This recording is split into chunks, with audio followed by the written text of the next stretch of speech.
Yes, people, then welcome back to RASENAL TV and welcome back to the RASENAL Re-UP Show. It is not the best Monday and it wasn't the greatest weekend indeed. But before we get into the Carabao Cup final, make sure you like, comment and subscribe to RASENAL TV, and we are here. We are here. It's Monday. It's the day after Arsenal losing 2-0 in the Carabao Cup final to Manchester City. And I think yesterday I got most of my anger out. Not all on screen because I don't think you need to see that. Obviously, we weren't happy with the result. I know I was very expectant in the team and Arteta and what we were going to do. I know I spoke a lot about Kepa yesterday, so I want to address that. And just how we're going to go forward for the rest of the season. We are now on an international break. And speaking of international break, let me bring you up to speed. Because as of today, the likes of Eze, Gabriel, Saliba, Trossard have pulled out of their international squads due to injury, various injuries. I think Saliba's got something, or Gabriel's got something with his right knee, from what I remember off the top of my head. And as we know already, Declan Rice and Saka will miss the first week of internationals and then join up with England afterwards. Madueke will be monitored during his international break as well because he picked up an injury on his right wrist in an incident in training last week. So that's decent news to hear after a terrible day yesterday at Wembley. And let's talk about it because there were various moments yesterday. Two ex-Chelsea players had big moments in the game yesterday that weren't taken. Was our defeat solely down to them? No, not at all. But it starts from the lineup. It starts from the lineup and it starts with Mikel Arteta. It starts with the team. It starts with Kepa.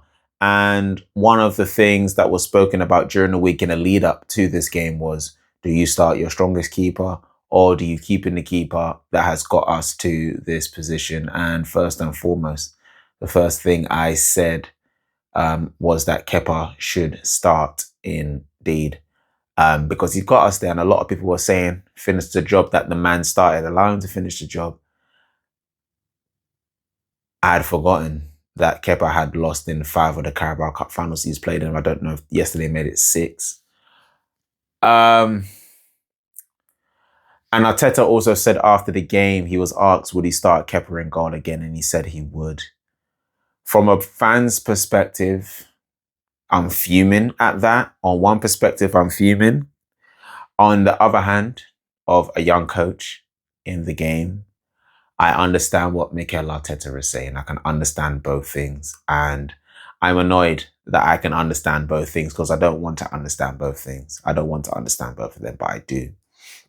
From a fan's perspective, forgetting about my coaching badges for a second, I wouldn't start Kepa again because as a fan, I want to see my team win. And it's not solely down to Kepa because we can talk about Saka. We can talk about Havertz missing a big chance as well. We can talk about the likes of Gyökeres, Trossard not turning up, being non-existent. As I said, Havertz was non-existent. Hincapié, unfortunately for him, got a needless yellow card. I wouldn't say needless. The yellow card wasn't solely down to him. It was more the referee because that was a nothing yellow card, in my opinion, which hampered Hincapié's game, and Semenyo just had a field day. But even then,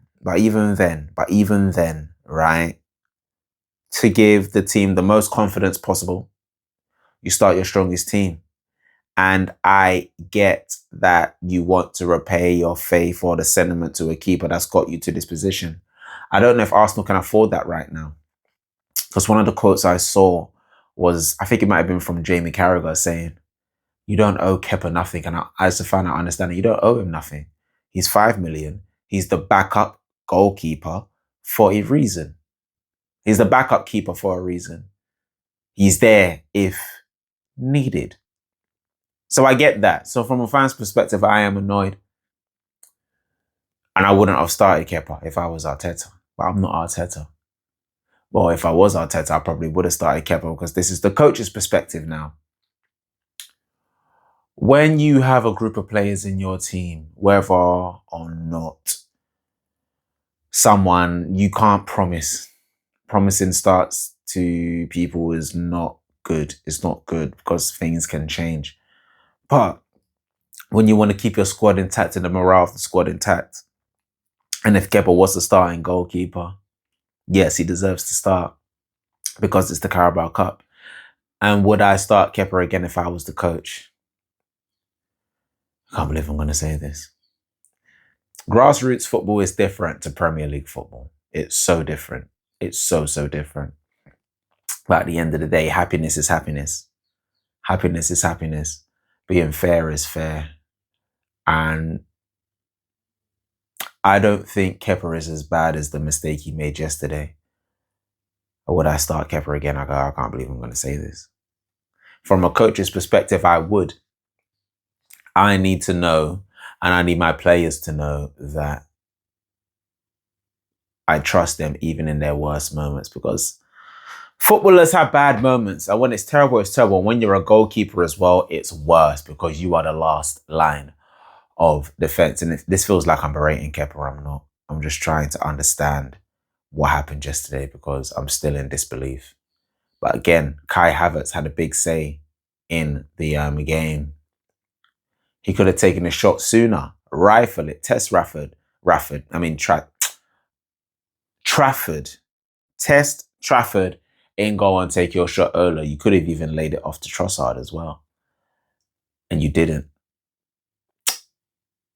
You waited and you waited and you waited, and Trafford comes right over goal and saves the shot. And even then, in the second half, Arteta doesn't react. The team doesn't react. I don't know what team came out in that second half. But it's not the team I've been seeing from Arsenal all season.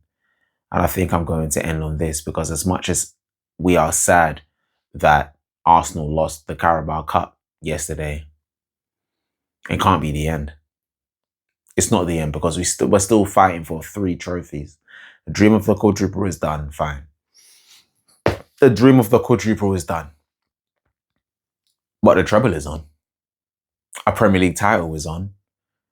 Something is on. And Arsenal can't leave this season without nothing. It has to be the Premier League. So over the international break, with the players that are now staying back due to injury, hopefully this takes them good time to recover over the international break. Odegaard is one of the players that is not going on international duty as well, and hopefully he will be back for the run-in for the rest of the season as well, because we needed someone like an Odegaard yesterday if Eze is out. We need our squad, but even then, I expected more from the team and we just didn't get it. So we have to lick our wounds on this one. We have to lick our wounds, and we got to pull up our stocks, tie up our boots, and start marching and preparing for war. Because now, between now and to the end of the season, we've got 7 games to go in the league.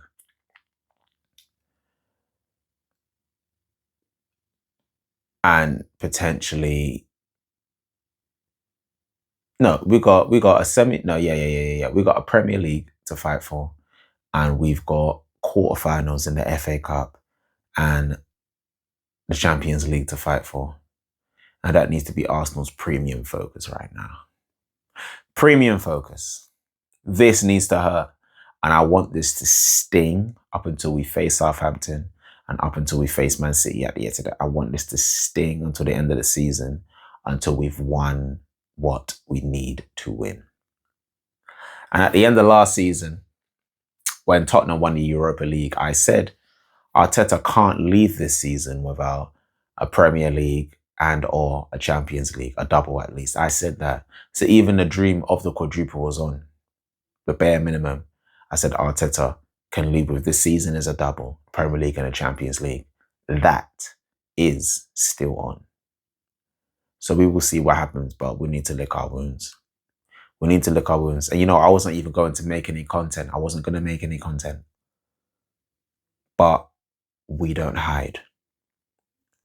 We will never hide. So this RASENAL RE-UP show has just been a more of a talking one. One of talking to the camera, very relaxed. We're going to assess and we're going to return. That's all I can say for now. Got a lot to think about and a lot to do. Arsenal fans, where do you think we stand? Where do we stand right now? Where do you stand? What side of the bridge are you on? Do you still believe in Arsenal? You let me know in the comments below. Love and guidance, people. Peace.